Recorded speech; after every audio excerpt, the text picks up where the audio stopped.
തദ്ദേശ ഭരണ തെരഞ്ഞെടുപ്പിൽ വടക്കൻ കേരളം നാളെ വിധിയെഴുതും. കണ്ണൂരിൽ പോളിംഗ് സാമഗ്രികൾ പ്രിസൈഡിംഗ് ഓഫീസർമാർ കൈപ്പറ്റി. വോട്ടെടുപ്പിനുള്ള എല്ലാ ഒരുക്കങ്ങളും പൂർത്തിയായതായി തെരഞ്ഞെടുപ്പ് കമ്മീഷൻ അറിയിച്ചു. തദ്ദേശ ഭരണ തെരഞ്ഞെടുപ്പിൽ ഒരു മാസത്തോളം നീണ്ട പ്രചരണ പ്രവർത്തനങ്ങൾക്കൊടുവിലാണ് വടക്കൻ കേരളം നാളെ പോളിംഗ് ബൂത്തിലേക്ക് നീങ്ങുന്നത്. വാശിയേറിയ പോരാട്ടം നടന്ന സ്ഥലങ്ങളിലെല്ലാം നിരവധി തവണ വോട്ടർമാരെ നേരിട്ട് സ്ഥാനാർത്ഥികൾ കണ്ടു. വോട്ടെടുപ്പിനുള്ള എല്ലാ ക്രമീകരണങ്ങളും പൂർത്തിയായതായി തെരഞ്ഞെടുപ്പ് ഉദ്യോഗസ്ഥർ അറിയിച്ചു. വളരെ സമാധാനപരമായിട്ട് ഇലക്ഷൻ നടക്കും. നമ്മുടെ സ്റ്റാഫുകൾ നല്ല ട്രെയിൻഡാണ്.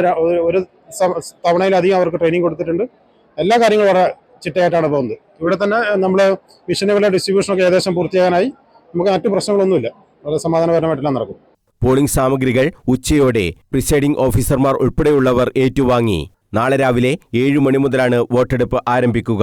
വൻ സുരക്ഷാ ക്രമീകരണങ്ങളും കണ്ണൂർ ജില്ലയിൽ ഒരുക്കിയിട്ടുണ്ട്. ആകെയുള്ള 2600ഓളം ബൂത്തുകളിൽ 1025 ബൂത്തുകൾ പ്രശ്നബാധിതമാണെന്ന് കണ്ടെത്തിയിട്ടുണ്ട്. ഇവിടെ പ്രത്യേക സുരക്ഷാ ക്രമീകരണങ്ങളും ഒരുക്കി. ഈ ബൂത്തുകളിൽ വെബ്കാസ്റ്റിംഗ് സംവിധാനവും ഉണ്ടാകും. കുറ്റമറ്റ രീതിയിൽ തെരഞ്ഞെടുപ്പ് നടത്താനുള്ള എല്ലാ ക്രമീകരണങ്ങളും പൂർത്തിയായിട്ടുണ്ടെന്ന് കളക്ടർ അരുൺ കെ വിജയനും അറിയിച്ചു.